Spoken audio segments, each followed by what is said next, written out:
Hey, what's going on? I'm Keith, host of Sports Vibes TV, and this is another edition of the Knicks Syndicate pregame show. I'm joined today by our NBA analyst, Stephen Fox. Foxy, how's everything with you? All is good. How are you? I'm good. I'm good. Trying to enjoy this game. Hopefully, it's a competitive one. But with some of the news that's been circulating around this team, I can see this being another depressing game for us Knicks fans. But we'll see. We'll talk about it, get into the swing of things, jumping back into the action. Unfortunately, George wasn't able to join us tonight. He'll be back for the next pregame show. So give him a shout out to George. Also, make sure you guys are tuned into his channel at Into the Knicks Verse. Now, Foxy, we've got a few things to talk about. Derrick Rose, major news. He had a procedure. He's going to be out again. We expected him to be a player that's going to return and try to bolster this unit, especially with the news that Kemba Walker was going to be taken out of the rotation. So how did you feel when the Derrick Rose news dropped? I wasn't surprised. He's a 33-year-old guy coming off, he's had in his history a lot of surgeries, and we're asking a lot for him to recover on the better side of the estimate.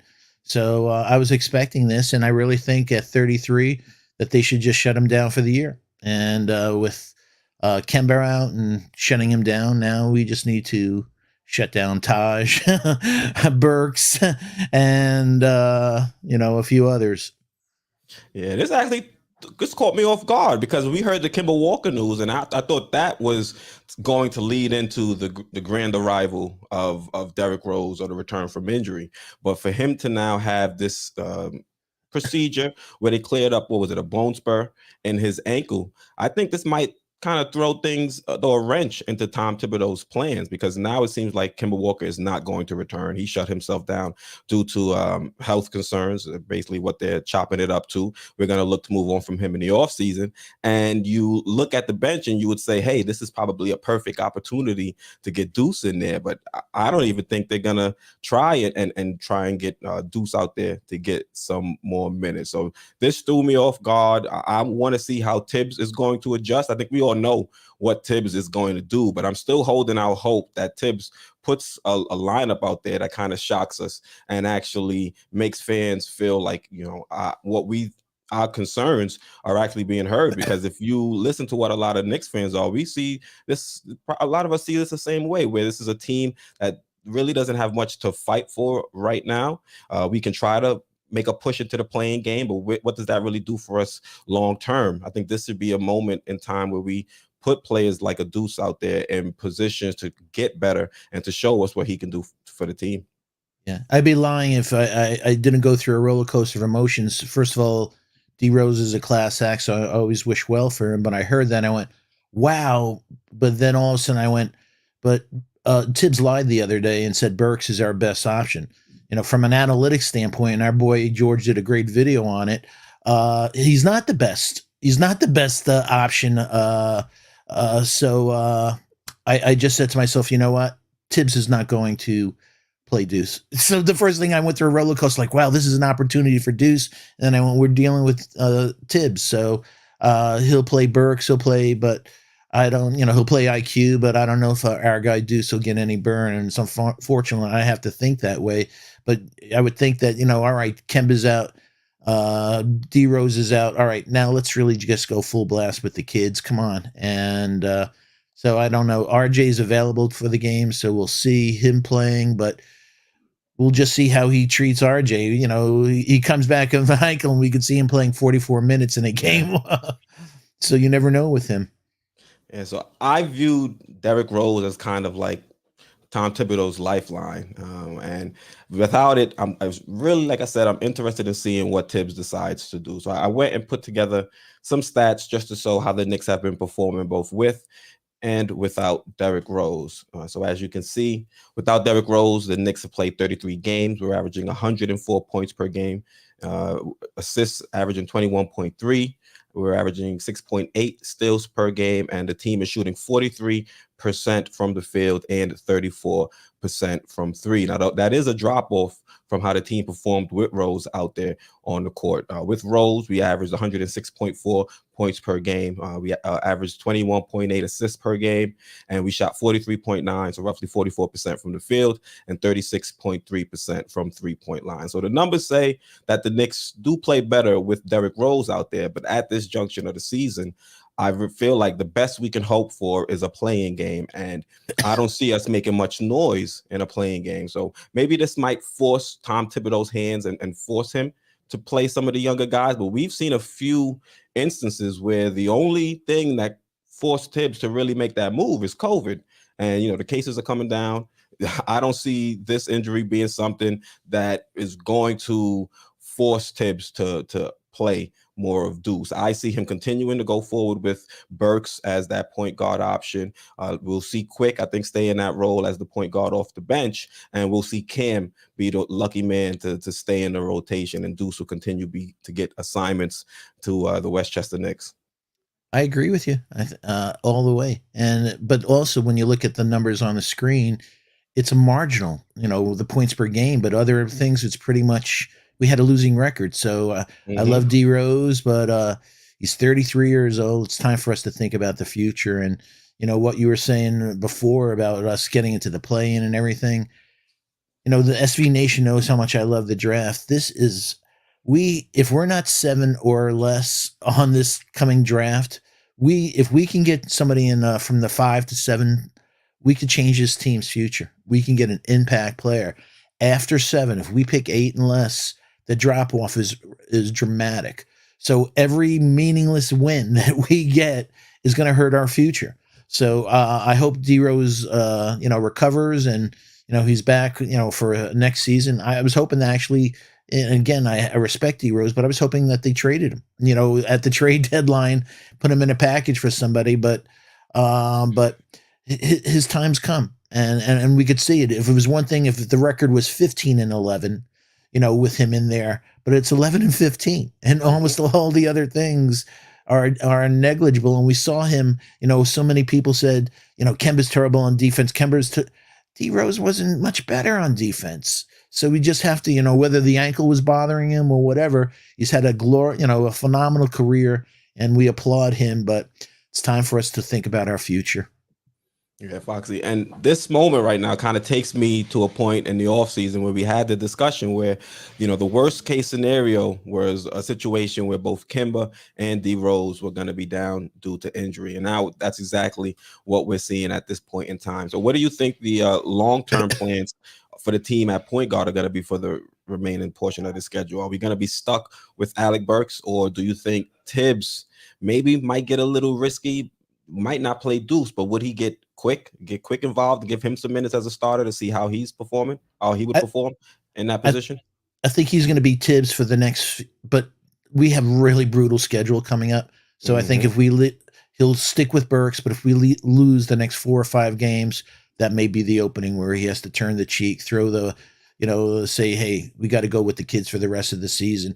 The reality is, I was talking to my friend D, man, and he said something that, everybody talks about tank. This roster sucks so bad that we're trying to win them, and it's the equivalent of a tank.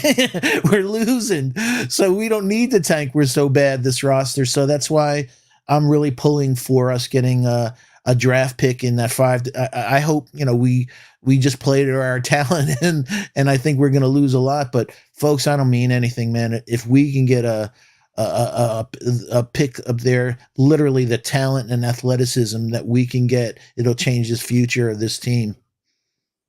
Yeah. Also, you're talking about this team not being good. I was looking on Twitter, and Tommy Bear put out a tweet. He said, with the Pistons' victory last night, the Knicks now have the worst record in the East over the last 5 weeks, dating back to mid-January. The best record in the conference during this stretch belongs to the Celtics. And in that stretch, the Knicks have been 3-13, which is good enough for a 188 winning percentage. So to me, everything screams play the kids, but yet Tibbs is talking about he's happy that Nerlens Noel is back, who they mentioned will be available, and I fear for the direction of this team, because it doesn't look like we have any direction, any clear-cut direction. And you're hearing rumblings that there's some, back and forth in the front office. So it doesn't seem like everybody's pulling in in the same direction. And it's, stressful, I think, right now for a Knicks fan. We can see the changes that need to be made, but it's like the people in the organization are blind to it.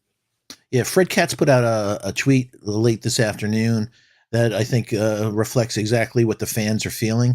I never thought in my lifetime. Right now, the Knicks are 15th on the list in terms of TV ratings. So What? yeah, so Wow. so the Sacramento Kings get more people watching them. Oklahoma City Thunder. So Indiana Pacers. So we're like, wow, small markets are out. People are out, they're out watching New York Knicks fans. But you know what, Nick? It doesn't surprise me because I have the greatest respect for Knicks fans. They know basketball and they know it's bad basketball. And you know what? I'd rather watch Gold Rush and Moonshiners than watch bad basketball myself. So no wonder the ratings are so bad. But when that came out, I was stunned. Like, because for a long time I'm like, Knicks fans will watch even bad and come out in force, but they're putting up the thing like, nah, not anymore, man. This is crazy and good. Maybe that'll get back to Dolan.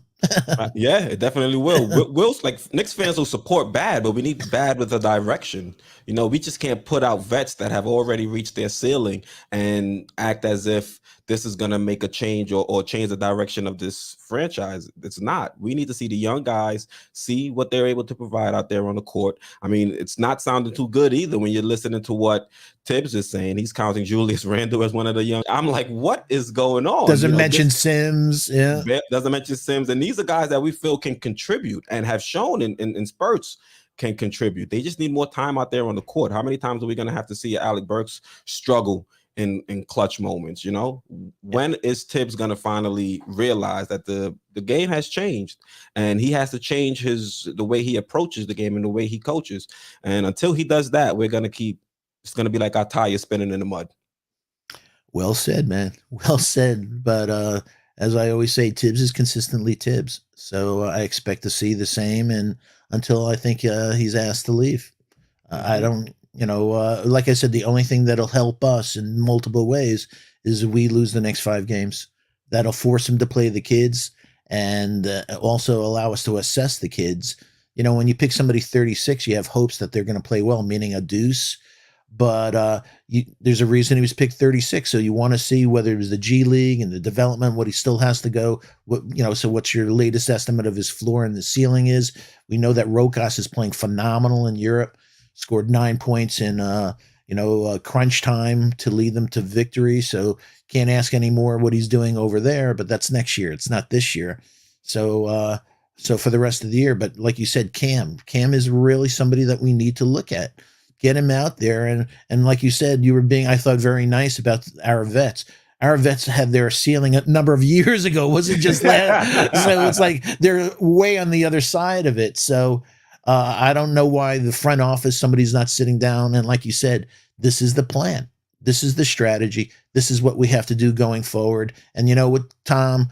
We're not, we want you to develop, but take the pressure off him for winning, put the pressure on him for, what do we always see? Defense and development. Put these kids in, they're all about defense. So, Grimes is about defense, Deuce is about defense. So you can pick up the other things and the nuances of point guard, but you could, he'll be solid on the D. So let's go that way.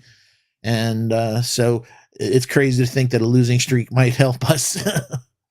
I mean, you look, now that you mentioned the fact that we're so low in the ratings, I think the front office, they might push for Tibbs to try and win as many games as possible too. Because if you look at what we did last season, the fact that we won, you have a owner in James Dolan who just recently cleaned house with the Rangers because he didn't like the fact that he felt that team regressed. So if we're in a situation where James Dolan, you just mentioned the fact that our ratings are down, that means the money is being affected, the product out there on the court isn't inspiring, I could see the front office being a little bit nervous and might want to side with a Tom Thibodeau in trying to get as many wins as possible. So that's something I'm going to keep my eye out with as well, because we don't know if James Dolan, after experiencing what we experienced last year in the playoffs is going to be willing to allow this team to fall back, especially when we are, still mathematically in contention for one of those playing spot positions.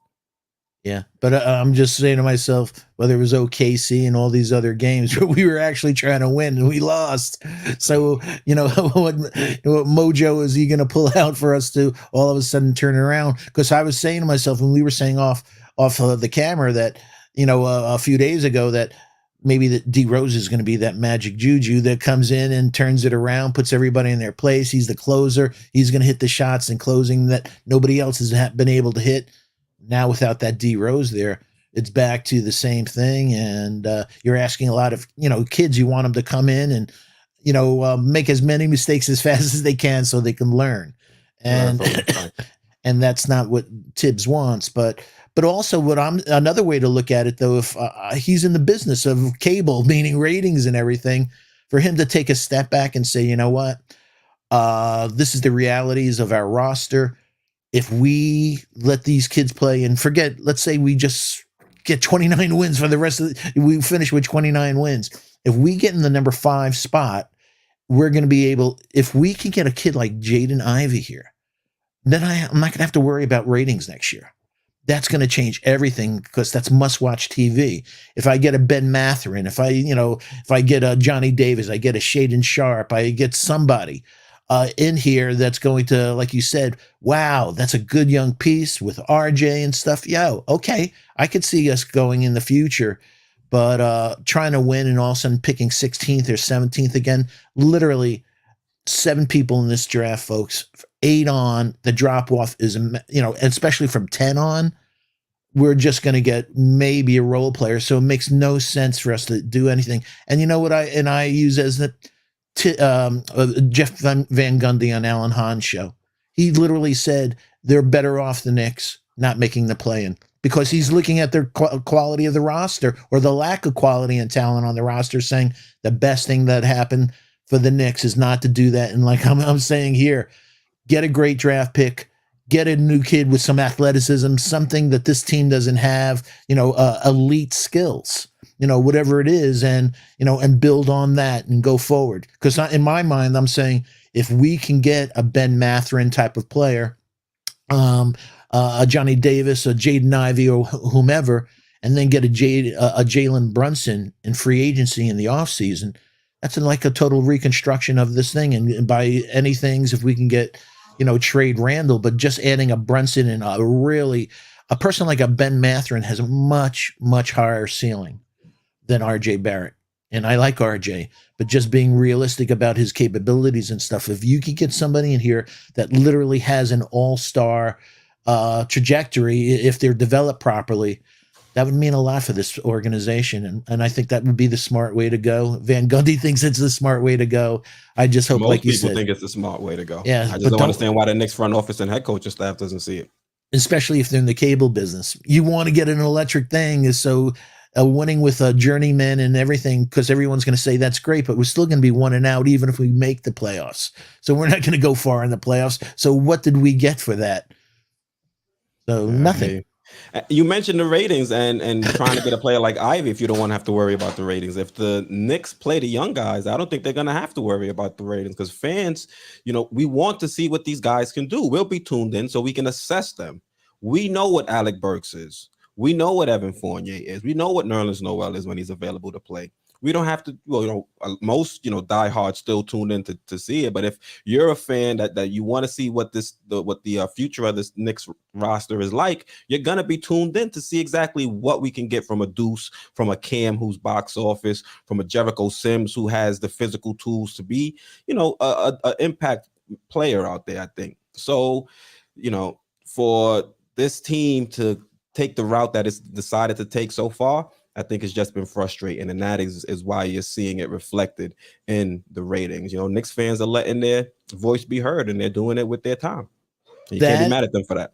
And also their knowledge of basketball. They're like saying, you're playing a guy out of position in Burks. I don't understand this. Why are you doing this? And the minutes, and, RJ was being a gentleman saying, hey, I could have stepped on somebody's foot, in the first 10 seconds of the game. He's trying to let Tibbs out. But no, man. You got injured. Yeah, you got injured in garbage time. by a coach who, there was no way we were going to win that game, and he was oblivious because he did the same thing his whole career. Played Mitch, for 41 minutes after coming back from a bum ankle, and he'll probably do that again tonight to RJ until RJ says, "I'm out, I'm out, I'm out." So, like I said, he went from a bad coach to me this year to a dangerous coach. We really have to make a decision about this guy, and if they choose to say, "Hey, all right," I think the best thing for Tibbs is to see how, if he is flexible by saying, we're taking the pressure off you. All we're going to demand for you now is not win, it's to develop. Play these kids so we can assess their, as talent evaluators. We got 23 games that allow us to better evaluate their talent, and that would be the smart thing to do. So them saying, okay, Deuce, in a perfect world, he would have been that, but you know what? I think he's a solid second teamer. He's not going to be a first. So, so they have a better idea, or just the opposite. I think Deuce is going to be a Kyle Lowry light. I really think he could be something. Good. Okay. So that, and we know Rokas is coming over. How do we plan this future? But it seems like, they don't have a plan at all whatsoever. All right, Foxy. I want to give a quick shout out to the chat, SV Nation. Salute to you guys. We got so caught up in the conversation, we haven't given any shout outs. I apologize for that. Let's see what we got going on. We'll give a shout out to Canal. He's saying we should send Rose back home in the off season to the highest bidder, the best deal possible. I'm not really concerned about the location we're sending him. As long as we can make this team better in the deal, I'm fine with it. Mm-hmm. Gerald D. MacGyver says Tibbs should just quit. She's the coolest, isn't she? Happy Friday, Geraldine. Salute. Happy Friday to you guys. Appreciate you guys tuning in and joining us for the pregame show. Shout out to Tricky Nicky again. Tricky, I'm sorry about the loss of your father. Yeah. And you're in our thoughts and prayers. Hopefully, your family, just prayers to you and your family, your thoughts and our prayers. Tom Ford, hope all is well. Shout out to you and your family. Khalil Smalling, Krillian's Underlow, my friend Andrew K. Ivy or bust. Yep. Hey, you know what? I said to a friend today that Ivy may be too much of a tax, because I was thinking if we can get into the fifth, there's a really good shot. Holmgren, Jabari Smith, Paulo Banchero are going to go 1, 2, 3. That if we can get in a position to do like a Trey and Luka type of thing.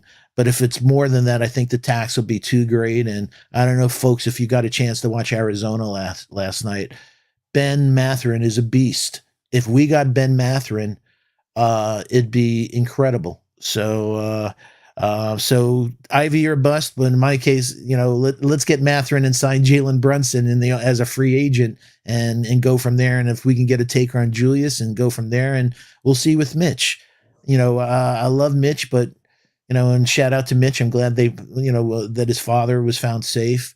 But the biggest thing on all of our minds with Mitch is, can he ever play a season, an 82? Can we ever count on him for an 82 game season? No. But can we count on him for a 60 game season? He always has these injuries. And we'll give a shout out to Drip Moore. He says, "You're Keith Foxy. We here, win or lose. Knicks Nation for life. Let's go." That's a Snapple fact. Hey, Drip Moore. Hope all is well with you and your fam. Salute Tricky Nicky once again. We surveyed 100 people. Mike's Man Cave. Robert De Niro. Would you trade a top 10 pick for Donovan Mitchell? No. Oh, you wouldn't make the move, Foxy? No, because again, what we learned from Melo, it's like it's going to take a lot more than a top 10 pick. It's going to take RJ, and it's going to take more than that. So it's like Donovan, I have great respect for him, but we're going to have to clean out the cupboard. So who's he going to play with once he gets here? So I'm glad we're going to have a star, but a star alone is a star alone. So I'd rather us get a stud in the top 5 that we can develop and has elite athleticism and talents. And, like I said, I think Jalen Brunson is the perfect point guard for us. We talked about usage, SGAs and other type of point guards. If we trade for him, Darren, they need the ball in their hand. That's going to impact RJ's development. If we truly want RJ to be one of the faces of this franchise, we want him to develop, then we're going to have to give him the right players around him. And I think Jalen Brunson is he may not be sexy versus some other people, but he's an elite finisher at the rim. He's elite mid range, and he shoots league average at the 3-point line. He's a stabilizing force. He's from a good basketball family. He knows the business. I think he'd be a great point guard for the next 4 years. I don't mind paying a tax to finally say we have a sound point guard for the next 4 years, have a great wing, and with RJ, and then build the team from there. Yeah, I'd consider it. I'd have to see the deal. If we can get Donovan Mitchell and not have to throw RJ in there, we have a boatload of picks. We have some young players. There's players that you have, like Quick. If we can include Quick, Obi. Yep, I'd include Quick. I'd include picks, Obi. Yeah. Some type of package like that and keep RJ, then I'd consider it. But I'd agree with you. The more realistic route is a trade that would have to include RJ in order to bring in a guy like Mitchell. But you know me, I'm trying to get my swindle on. I'm calling it. Can we get this done without including RJ? Just let me know. The roster's open. I mean, look, well, actually, now we have a player in Cam. Maybe he could entice teams where it doesn't seem like Tom Thibodeau views him as a long-term piece of the future. So in the offseason, maybe we might see Cam get moved as a piece in a larger deal. Who knows? I mean, I wouldn't before that. I think Cam could still be special in this league. And this is a type of roster that Cam should be on, a roster where he should be getting plenty of minutes, because the vets ahead of him, I don't think are more beneficial to play out there on the court. So this, I think, would have been a good spot for Cam to land if Tom Thibodeau wasn't our coach. But with Tom Thibodeau as our coach, if he's going to continue as our coach moving on to next season, I can see the Knicks moving on from Cam Reddish in the offseason, which would be a big mistake in my idea. Yeah, I definitely want us to give Cam an opportunity, even more than these 22 games, and really give him a chance. But at the same time, the GM in me taking a step back, the only other offer they had for Cam was from the Lakers for 2 second-round picks. And so when talent evaluators in the league looked at Cam, they're saying, we think he's only worth 2 second-round. And also the biggest thing that you can't forget, and I don't mean this sarcastically, he was traded for Kevin Knox. And I should just leave it there. So if you're getting traded for Kevin Knox plus, a role player level first-round pick, it's showing you, what the league really, what Atlanta thought of him by saying, we'll take Kevin Knox and a mid-level thing for him. So Cam has a lot to prove when he's on the court, and that includes smart shot selection, doing things, playing really good defense. He should be playing for a contract himself. So every time he's out on the court, and to his defense, he got a raw deal coming here, but every opportunity he has to play with intensity. There's times you see him, you're like, yo, man, I wish you'd pick it up a little, Cam. But that is one thing you do notice with him out there on the court. Yeah, but that's been his thing from high school, the ugly M word, motor. And that's why even if we include him in a trade, I just don't know what the value. If the Lakers said two second-round picks, that has to be around the league. Like, hey, man, he's not worth, he's not nowhere near an RJ value. I hear you on that one. Again, I also think that the Lakers are out there trying to finesse people. No doubt. But there was nobody else. There was nobody else stepping up, though. I hear you. Hey, so let's just real quick. 115 in the chat and 35 likes. So please hit that like, please hit that subscribe, and please hit that all reminder bell so you don't miss out on any of the wonderful content from Sports Vibe TV. Please share the link on your favorite social media platforms. And as always, shout out to the best mods on the planet. We appreciate all you do. Yeah. So, Foxy, I want to talk a little bit more about the point guard situation. We touched on it briefly, but Tom Thibodeau's comments, he said Alec Burks was the best option for this team at point guard. So, pardon me, I wanted to look up a few stats just to see if he was actually, telling the truth or he was just lying. And if you just look at Alec Burks' performance between being a starter and being a bench player, you can see that there's definitely been a drop-off with him as a starter. And I think you can attribute a lot of that to the fact that once he's a starter, he's asked to do a lot more than he's really able to provide out there on the court. As you can see, he's played 35.3 minutes per game as a starter compared to 21 8.7 minutes per game. So it takes him about 14 additional minutes to score, 3 or 4 more points, 1 more assists per game, 2 more rebounds per game. And he's actually shooting a lot worse in those additional 14 minutes, shooting 33% from the field and 33% from the 3-point line. So he's really struggled during his time out there as a starter. But our coach, for some reason, feels like he is, quote unquote, the best option for this team at point guard. So if you were the coach, Foxy, what would you do with the point guard position? Who would you put out there to start, and who would you have coming off the bench? I would absolutely have Deuce. I've said this from day one that I see IQ at his best as a shooting guard. He thought he played best with D Rose, penetrating, kicking it out to him. I think his shooting woes are because he is playing point guard. He's not squaring up. So to answer your question, my starting lineup would be my starting point guard would be Deuce, and IQ would be on the second team. Or I don't look at IQ as a point guard, so I'd go with Deuce. If that was the guy we drafted, we have 23 games to go. Let's see what he has. He was a man among boys in the G League. Let's see what he has. We know that, like we said, he's going to bring the D, but pick and rolls. We saw him do some. I saw him with Jericho Sims, some synergy on lobs and stuff like that. Let him start doing that with Mitch and some of the other players and getting that muscle memory and real significant basketball time. So Deuce would absolutely be my top guy there.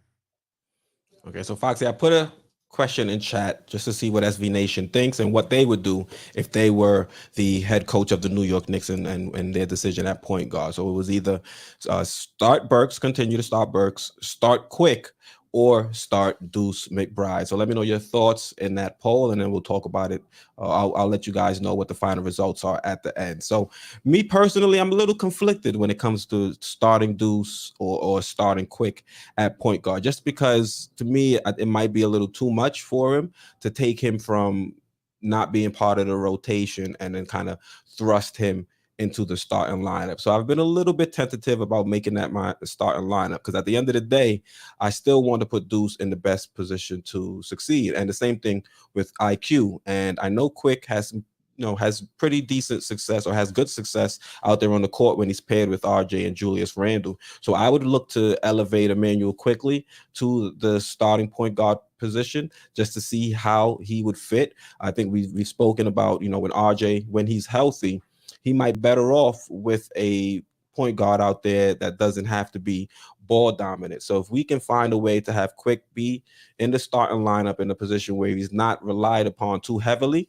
because we have the ball in RJ's hands a little bit more, and then Quick can continue to focus on trying to score and then find his teammates in spots when he's asked to do so. And in that way, we can elevate Deuce into the second unit and have him out there with Alec Burks, Obi Toppin in the second unit. I wouldn't want Nerlens Noel in the second unit. I'd probably have Jericho Sims, and then you'd have Grimes out there as well. So that's the thing. When you look at bringing in Deuce into the rotation, it now puts us in a position where it's either Deuce is getting a DMP or it's going to be Cam. So now with Deuce elevated, Cam would now be getting the DMP. All right, tricky spot for us to be in. I got an idea for you then. And is this that in Summer League, and also it's weird that we're showing Burks, what happened to Burks going, where he was comfortable on the bench to the starter. You could change that slide and put IQ there, going from a shooting guard on second team to a point guard. When he doesn't have to think and do all the other things that a point guard has to do, where he just goes out there and thinks about shooting, being a microwave, that's when he's best. So here's the idea. We saw in Summer League that there was some nice chemistry with him playing the off guard and Deuce playing point guard. So on the second team, have Deuce, IQ. I would go with Cam for the future. For 3, Obi, and let's say Sims. But on the first team, here's the curveball: Grimes as your point guard. If you could run Burks as your point guard, I don't understand. You're not going to give up anything on defense. Burks, Grimes I've seen some gorgeous pocket passes from him and things. Hey man, we got 23 games to go. like you're saying, let's run the offense through RJ. So it's not like he's setting people up. His thing is to come down, give the ball to RJ, and let RJ take over. And if RJ gets in, kicks out, who's a better 3-point shooter and catch and shoot than Grimes? And he's also back there for trying to stop transition points. So I'd absolutely throw a knuckleball and say, let's give Grimes a shot at the point guard for the last 23 games, and let's have Deuce, like you said, let's take the pressure off him, but put him in a situation. Let's take some of the pressure off IQ. Let IQ be IQ at the shooting guard. Let Deuce in. Let's them build on their chemistry in the summer league and preseason, and we'll go from there. I'm a little hesitant with Grimes because one thing with Quick, he has picked up his dribble game. He handles the ball a lot better. When I look at Grimes still struggles, I think, a lot when it comes to, dribbling the ball and trying to get free. So for me to have Grimes be elevated to the point guard, I'd be nervous about ruining what's worked with him so far. Him being off ball, catch and shoot, being a killer. I think that's really where he's thrived out there on the court. So to move him over and try to have him be the pseudo point guard, I'd be tentative. I agree with you. It could work, but you're looking at RJ coming back from the ankle injury, and I just fear that we might get into a situation where out there on the court and they might ask too much of Grimes and he might overthink it. And I think that's an issue we've seen some with Quick, but with Quick, he has tighter handle. So if he's out there operating at the point guard, I feel a little bit more comfortable when things break down for Quick to be able to make not necessarily make the right decision, because Quick has been wilding as a point guard sometimes, but at least he has the dribbling ability to get himself out of trouble. Yeah, well, we'll find out tonight because I was laughing to myself because Miami's going to throw traps and everything. So whomever is there, whether it's Burks or IQ, whomever, they better have done their homework because Eric and Miami's going to throw traps, and they're going to throw zones, and they're going to throw other things that these inexperienced guys, if they didn't practice with Tibbs in the facility before the game, they're going to have a hard game tonight. They're going to have a hard game tonight anyway. Yeah, it's going to be a difficult matchup up against the Miami Heat, but we usually play them tough, so I want to see how this goes. I just want us to be competitive out there. At this point in the season, we're going up against teams that are trying to now jockey for a position in that Eastern Conference race, so they're out there playing their hearts out, trying to get every win as well, and things are still tight. So I'm expected to see the Miami Heat give us their best shot. We know Julius Randle isn't great coming out of All-Star break. He said it himself. So I think already at that point, we're coming up at it where we're at a disadvantage, knowing that Randle has to get into his flow. So I want to see how we go out there and perform, how RJ looks with the ankle. Will he be under a minute restriction, or will Tibbs have him out there to endanger himself once again? Because we know for a fact that he's not 100%. He mentioned it himself. He's still playing through some sort of pain. So that ankle is compromised somewhat. Yep. So we got to be careful with him out there. Yeah. If he does have some game in him, they're last in the league in block shots. So this is a really good game for RJ and for Randle to be aggressive, getting to the hole. They're 28th in the league in personal fouls, so they hack the hell out of them. So get to the hole. There's not the shot blocker there. Go for it, and if they do, then get a foul and get to the foul line. They're 28th in turnovers, Miami. So the 30th in pace. So those are the things that we have to capitalize. But the biggest scary part is the third in the league in 3-point shooting. So if they have a regular night in 3-point shooting, we could have a tough night tonight. Yeah, they lit us up the last time we played, if I'm not mistaken. I think they lined up a lot of people from 3 with that lineup. Yeah, but I'm more concerned about us. Let the rest of the league deal with them how they want to deal with them. Yeah, I'm looking at the box score. It looks like they were 16 to 37 from the 3-point line, which is good for 43.2%. PJ Tucker had himself a nice score, 20 points. Jimmy Butler had 22. Duncan Robinson had 25. Tyler Herro had 21. And then Adebayo, he had 11 assists. So yeah, and if you remember, there were a lot of open threes, man. A lot of them. Yeah, so we'll see if that continues tonight. So yeah. So let's give a few shout outs before we wrap it up. It's about 7:30 right now. I want to appreciate you guys tuning in. We got 148 in chat. Appreciate the support. We've also got 58 likes. So do us a solid as you head to, the MSG network to check out the game. Make sure you smash the like button. We appreciate the support. It helps grow the channel and helps, let new people experience the Knicks Syndicate pregame show. So we appreciate all your support, especially during a tough season for us Knicks fans. Yeah. Shout out to Sco Six Tray, always has great stuff. And Angel Torres, again, appreciate all your comments all the time. I already mentioned Andrew K. Love talking with him. Can't wait to talk with him in the near future with the draft coming up and answering questions. Like I said, my friend D is Ballin. Shout out to him. We had a good afternoon talking ball in the think tank. Tom Ford, again, my favorite designer. Yo, Citizen X-Man of the SV Nation, one of the coolest dudes the Lord's ever made. Citizen X is funny. So he says, hopefully, and he's responding to this question or this statement. Well, is it a statement or a question? I think it's a question from Skull. I think I missed it. Deuce hasn't played a minute since D Rose, and I hope Tibbs will give Deuce minutes. This one. Will Thibodeau be fired by Monday? We hope Thibodeau would have been fired coming out of the All-Star break. Nets game. The Nets lost with that big lead, and it would have made the most sense to give Johnny Bryant 23 games to show his thing. He had a week or so to prepare the team, work with the assistant coaches, maybe on new sets, new lineups, but never. So, quick shout out to Buzzer Beater. Big shout out to you. Appreciate the support. You're awesome. My Bronx brother Julian Blum. Lex the Destroyer, one of the great mods in history. UBG, again, we enjoy not only in the live chat, but I enjoy the replay gang on the videos, answering so many and just corresponding with my good friend Adele Chapman. At the end of our last Sunday show, he had a super chat. Yes. So shout out to Adele. Thank you again for the super chat, for your generosity. I reached out to him on a personal thing to thank him, and he's just a wonderful guy, man. Willie Cruz says no minutes for Deuce tonight. If that happens, man, I'll be extremely frustrated because everything is set up perfectly for Deuce to finally get some minutes. And we're cool, if you want to make it 5 or something like that. So Burks can't play 48 minutes, and also he looks like an old guy all of a sudden this season. It's like a fighter that you love, and all of a sudden in one fight you're like, God, he got old in one fight. It's like Burks got old in one season. He just looks old as shot. So you can't play 48 minutes, but you're like, I don't even want to playing 36 in IQ, playing 12 and stuff like that. So find some minutes and like I said, work some minutes with IQ back at the shooting guard and with Deuce. Let them get some synergy together. They've shown it in the past. Yeah, it's stressful.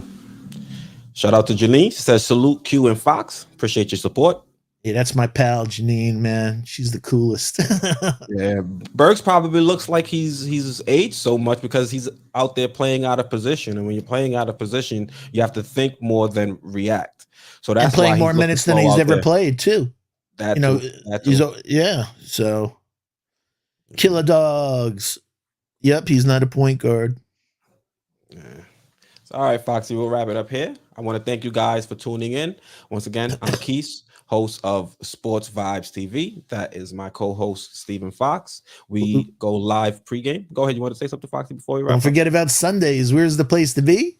Sports Vibes TV. Yep. Sundays at 8 p.m. So check us out. There's a game 1 o'clock, but be ready for our Sunday show and also the fantastic Sports Vibe TV Lounge, where the SV Nation takes over as the third co-host of the show.